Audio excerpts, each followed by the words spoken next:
Hello everyone, आज हम discuss करेंगे कॉर्पोरेट गवर्नेंस क्या है और इसकी कमेटीज क्या-क्या हैं। तो स्टार्ट करते हैं कॉर्पोरेट गवर्नेंस से। कॉर्पोरेट गवर्नेंस एक सिस्टम है रूल, प्रैक्टिस एंड प्रोसेस का जिसमें कंपनी को डायरेक्ट और कंट्रोल किया जाता है। कॉर्पोरेट गवर्नेंस रेफर करता है एक वे को जिसमें कंपनी को गवर्न क्यों किया गया था, इसका पर्पस क्या था। ये आइडेंटिफाई करता है किसके पास क्या पावर है, कौन अकाउंटेबल है और कौन डिसीजन लेता है।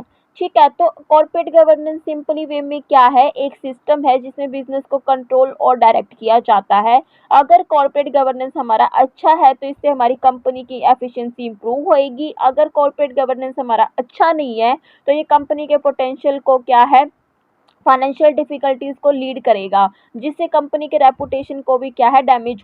नेक्स्ट आता है कमेटीज। कॉर्पोरेट गवर्नेंस की इंटरनेशनल कॉन्टेक्स्ट में क्या क्या कमेटीज हैं, तो इसमें इसकी 5 कमेटियां हैं। फर्स्ट आता है गैडबरी कमेटी, सेकंड आता है ग्रीनबेरी, थर्ड आता है हम्पल, फोर्थ आता है सार्बानोस्ले एक्ट, फिफ्थ आता है माइनर रिपोर्ट। फर्स्ट आता है कैडबरी कमेटी रिपोर्ट 1992 कि इसकी नीड क्यों हुई थी कि 1980 में कुछ फाइनेंशियल स्कैंडल्स हो रहे थे जिसमें यूके लिस्टेड कंपनियां इन्वॉल्व थी। इससे क्या हो रहा था, जो हमारा इन्वेस्टर का कॉन्फिडेंस था वो कंपनी की जो रिपोर्ट क्वालिटी है ना उसमें डाउन हो चुका था। तो इसलिए इस कमेटी को क्या किया गया था, एस्टैब्लिश किया गया था। नेक्स्ट आता है एस्टैब्लिशमेंट। ये रिपोर्ट 1991 में एस्टैब्लिश हुई थी। Financial reporting counselling the London stock exchange and accountancy profession ने इसको एस्टैब्लिश किया था। रिपोर्ट 1992 में पब्लिश की गई थी। इसके चेयरमैन श्री एड्रिन कैडबरी थे। मेन पर्पस क्या था कि जो हमारे कॉर्पोरेट गवर्नेंस के फाइनेंशियल स्कैंडल हो रहे थे ना उसको एड्रेस करना था। इस कमेटी ने कुछ रिकमेंडेशंस दी हैं। फर्स्ट है कि हमारे नॉन एग्जीक्यूटिव डायरेक्टर की क्या है, मैच्योरिटी होती है कोई भी डिसीजन लेने में। वो क्या होता है, इंडिपेंडेंट होता है, उसका किसी के साथ कोई भी रिलेशन नहीं होता, ना ही वो बिजनेस के साथ होता है, वो इंडिपेंडेंट डिसीजन लेता है। नेक्स्ट क्या होता है, जो हमारा नॉन एग्जीक्यूटिव डायरेक्टर होते हैं वो स्पेसिफिक टर्म के साथ अपॉइंट किए जाते हैं। इसमें हमारा सर्विस कॉन्ट्रैक्ट 3 साल से ज़्यादा का नहीं होता। जो एग्जीक्यूटिव डायरेक्टर के रेमुलेशन होते हैं वो रेमुलेशन कमेटी डिसाइड करती है। इसमें सारे इंटायरली हमारे नॉन एग्जीक्यूटिव डायरेक्टर इंक्लूड किए जाते हैं। ऑडिट कमेटी एस्टैब्लिश की जाती है जिसमें कम से कम 3 नॉन एग्जीक्यूटिव डायरेक्टर का होना कंपलसरी होता है। आता है एप्लीकेबिलिटी। इस कमेटी की रिकमेंडेशन हर लिस्टेड कंपनी के ऊपर अप्लाई होती है। कंक्लूजन यही है कि इस कमेटी को इसलिए फॉर्म किया गया था ताकि कॉर्पोरेट गवर्नेंस के जितने भी स्कैंडल्स हैं ना उनको हम हैंडल कर सके। जिससे क्या हुआ कि बहुत सारी कंपनी ने अपने प्रोसीजर और कंडक्ट को क्या कर लिया, चेंज कर लिया। नेक्स्ट आता है ग्रीनबरी कमेटी रिपोर्ट 1995। सबसे पहले इसकी नीड क्यों हुई थी कि डायरेक्टर रेमुलेशन के रिगार्डिंग इशू क्रिएट हो रहे थे। तो इसके लिए हमें क्या है, प्राइमरी कंसर्न था हमारा कि डायरेक्टर की रेमुलेशन कैसे डिसाइड की जाएगी, तो इसलिए इस कमेटी को बनाया गया था। एस्टैब्लिशमेंट की ग्रीनबेरी कमेटी को एस्टैब्लिश 1995 में किया गया था। ये रिपोर्ट 17 जुलाई 1995 को UK federation of British industry ने क्या की थी, पब्लिश की थी। इसके चेयरमैन श्री रिचार्ड ग्रीनबरी थे। इसका मेन पर्पस ये था कि डायरेक्टर की रेमुलेशन को डिटरमाइन करने के लिए एक अच्छी प्रैक्टिस को आइडेंटिफाई करना। नेक्स्ट आता है रिकमेंडेशंस। रेमुलेशन कमेटी को एस्टैब्लिश किया गया है जिसमें इंटायरली हमारे नॉन एग्जीक्यूटिव डायरेक्टर होते हैं। डायरेक्टर की रेमुलेशन को शेयर होल्डर के सामने डिस्क्लोज किया जाता है। स्पेसिफिक गाइडलाइंस डिटरमाइन की गई है रेमुलेशन पॉलिसी के रिगार्डिंग डायरेक्टर के लिए। सर्विस कॉन्ट्रैक्ट इसमें ज़्यादा से ज़्यादा 12 महीने का होता है, जो कि कैडबरी कमेटी ने ये 3 साल का सजेस्ट किया था। कि इसमें क्या है, स्पेसिफिक प्रोविजंस प्रोवाइड किए गए हैं डायरेक्टर को हमें कैसे कंपनसेट करना है अगर उनकी परफॉर्मेंस अच्छी नहीं है तो। नेक्स्ट आता है कंक्लूजन कि ग्रीनबेरी कमेटी रिपोर्ट क्या करती है, कैडबरी कमेटी रिपोर्ट के ट्रेडिशन को फॉलो करती है, उसके साथ साथ जो डायरेक्टर रेमुलेशन के जो भी इशू है ना उसको भी एड्रेस करती है। नेक्स्ट आता है हम्पल रिपोर्ट 1998 कि हम्पल रिपोर्ट की नीड क्यों हुई थी। इसे हम एक डायग्राम की सहायता से समझते हैं कि हम्पल रिपोर्ट क्यों पब्लिश हुई थी।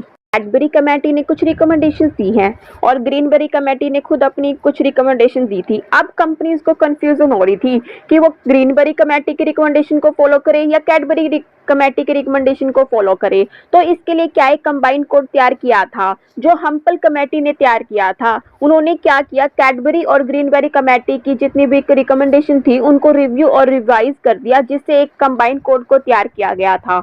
अब कंपनीज को क्या करना था कि वो जो कंबाइंड कोड तैयार किया गया है उसको फॉलो करना था। तो समझ आया कि हमने हम्पल कमेटी इसलिए बनाई थी कि जो हमारी कंफ्यूजन क्रिएट हो रही थी ना कंपनीज को कौन सी रिकमेंडेशन को फॉलो करना है, उसके लिए क्या है हम्पल कमेटी को बनाया गया था। ये कमेटी एस्टेब्लिश 1995 में हुई थी। रिपोर्ट पब्लिश 1998 में की गई थी। रोनाल्ड हेम्पल इसके चेयरमैन थे। मेन पर्पज इस रिपोर्ट का ये था कि हमें कैडबरी और ग्रीनबेरी कमेटी की रिकमेंडेशन को रिव्यू और रिवाइज करना है ताकि जो कंपनी की कंफ्यूजन है ना उसको दूर कर सके, उनको प्रॉपर एक कंबाइन कोड प्रोवाइड कर सके। नेक्स्ट आता है रिकमेंडेशन। फर्स्ट आता है कंबाइन कोड कि कैडबरी और ग्रीनबेरी की गाइडलाइंस को मिला के कंबाइन कोड को तैयार किया गया था। नेक्स्ट है डायरेक्टर एमुलेशन के लिए हमें जनरल मीटिंग में शेयर होल्डर के अप्रूवल की जरूरत नहीं है। नेक्स्ट आता है कि बोर्ड की रिस्पॉन्सिबिलिटी बनती है कि वो इंटरनल कंट्रोल सिस्टम को अडॉप्ट करे। नेक्स्ट आता है ये अप्रोच हमारे बेसिक जो गुड्स गवर्नेंस के प्रिंसिपल है ना उसको एक्सेप्ट करती है। ठीक है, इसमें गाइडलाइंस और अवॉइड किया जाता है बॉक्स टिकिंग अप्रोच को, जो और हर कंपनी इसको इजीली क्या है अप्लाई कर सकती है।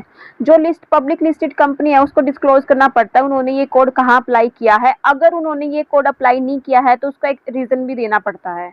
नेक्स्ट आता है सार्बन-ओस्ले एक्ट 2002 कि सार्बन-ओस्ले एक्ट की ज़रूरत क्यों हुई थी कि कुछ मेजर कॉर्पोरेट और अकाउंटिंग स्कैंडल हो रहे थे, जैसे कि रॉन, टाइकोन इंटरनेशनल, एल्डेल्फिया, फिरॉन सिस्टम एंड वर्ल्डकॉम। तो जिससे हमारे इन्वेस्टर का कॉन्फिडेंस लो हो रहा था और वो है ना जो हमारा इन्वेस्टर है वो क्या कंपनी की जो रिपोर्टिंग है ना उसके ऊपर बिलीव नहीं कर रहा था। ठीक है, तो इसके लिए हमें क्या है सार्बन-ओस्ले एक्ट को पास किया गया था। ये एक्ट 30 जुलाई 2002 को यूएस कांग्रेस ने पास किया गया था और इसका आगे दे रखा है इसका प्रोसीजर क्या क्या है। मतलब हर एक जब भी कोई लॉ या कोई भी एक्ट पास किया जाता है तो हर एक कंट्री का क्या है अलग अलग प्रोसीजर होता है। जैसे इंडिया की बात करें तो इंडिया में है ना हमारी पार्लियामेंट में क्या किया जाता है उसको पास किया जाता है। वैसे ही ये यूएसए कांग्रेस ने किया था तो वहाँ का अलग प्रोसीजर था। तो फर्स्ट आता है वहाँ पे जैसे हमारे लोकसभा और राज्यसभा में पास किया जाता है वैसे उनकी अलग अलग टर्म होती है। उनमें सबसे पहले हाउस में किया जाता है। हाउस के अंदर 24 अप्रैल 2002 को पास किया गया था जिसको corporate and accounting responsibility act के नाम से जाना जाता है।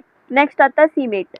सीनेट क्या है कि सीनेट में क्या है ये 15 जुलाई 2002 को पास किया गया था जहां उसे public company accounting reform and investor protection act के नाम से जाना जाता है। सीनेट में पास होने के बाद ये है ना वहाँ की प्रेसिडेंट ने साइन किया था 30 जुलाई 2002 को, जहाँ उस टाइम वहाँ के प्रेसिडेंट जॉर्ज डब्ल्यू बुश थे जिसके थ्रू ये क्या किया एक्ट पास हो गया था। उसके बाद इसके निक नेम इसको हम सार्बोक्स और सॉक्स के नाम से भी जानते हैं। नेक्स्ट आता है कि सार्बन-ओस्ले एक्ट का मेन पर्पस क्या था। तो फर्स्ट क्या है अगर कंपनी अपनी फाइनेंशियल रिपोर्ट में फ्रॉड करती है तो उस फ्रॉड से हमें हमारे इन्वेस्टर को प्रोटेक्शन प्रोवाइड करना है। नेक्स्ट क्या है कॉरपोरेशन की डिस्क्लोजर में एक्यूरेसी और रिलायबिलिटी को बढ़ाना ताकि इन्वेस्टर को हम प्रोटेक्शन प्रोवाइड कर सके। नेक्स्ट आता है एप्लीकेबिलिटी। ये एक्ट कहाँ अप्लाई होता है यूएसए के जितने भी पब्लिक लिस्टेड कंपनी है वह उन कंपनीज के ऊपर ये एक्ट अप्लाई होता है। नेक्स्ट आता है जितने भी हमारी इंटरनेशनल कंपनीज हैं और वो सिक्योरिटी एक्सचेंज कमीशन में रजिस्टर है तो उनको ये अप्लाई करना पड़ता है।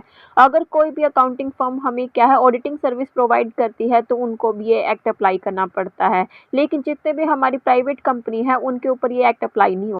नेक्स्ट आता है माइनस रिपोर्ट 2004 की माइनस रिपोर्ट 2004 में क्यों आई थी, इसकी ज़रूरत क्यों पड़ी थी कि यूके का जो वोटिंग सिस्टम था ना वो इतना एफिशिएंट और इफेक्टिव नहीं था जितना उसको होना चाहिए था, क्योंकि वो जो भी वोटिंग सिस्टम था ना वो पूरा मैनुअल और पेपर बेस्ड सिस्टम था तो उसके अंदर ट्रांसपेरेंसी की भी कमी थी। तो हमें हमें क्या करना था कि जो एग्जिस्टिंग पेपर बेस्ड सिस्टम है ना उसमें कुछ कमियां थी तो उसको अपग्रेड करने की ज़रूरत थी, तो इसलिए माइनस रिपोर्ट आई थी। नेक्स्ट आता है रिपोर्ट। ये रिपोर्ट 2004 में पब्लिश की गई थी गिवन बाय पॉल माइनर्स कि पॉल माइनर्स ने इस रिपोर्ट को पब्लिश किया था। रिकमेंडेशन की फर्स्ट क्या है कि हमें क्या करना था जो हमारा existing paper based voting system है ना उसको इलेक्ट्रॉनिक वोटिंग सिस्टम में कन्वर्ट करना था। इसने रिकमेंड किया था कि हमें इन्वेस्टमेंट मैनेजर, कस्टोडियन और प्रॉक्सी वोटिंग एजेंसी है ना उसको इंट्रोड्यूस करना है जो क्या करे इलेक्ट्रॉनिक वोटिंग सिस्टम को प्रोवाइड करे।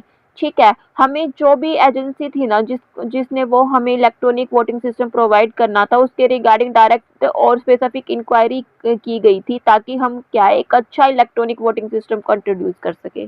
लास्ट आता है कंक्लूजन कि हमारा जो इलेक्ट्रॉनिक वोटिंग सिस्टम है ना, वो बहुत ही इफेक्टिव वोटिंग सिस्टम है हर पार्टीज के लिए। जैसे इश्योर होता है, इंस्टीट्यूशनल इन्वेस्टर होते हैं या इंटरमीडियरीज होते हैं, तो ये एफर्ट डाले थे 2004 में कि हम एक इलेक्ट्रॉनिक वोटिंग सिस्टम को अडॉप्ट करें।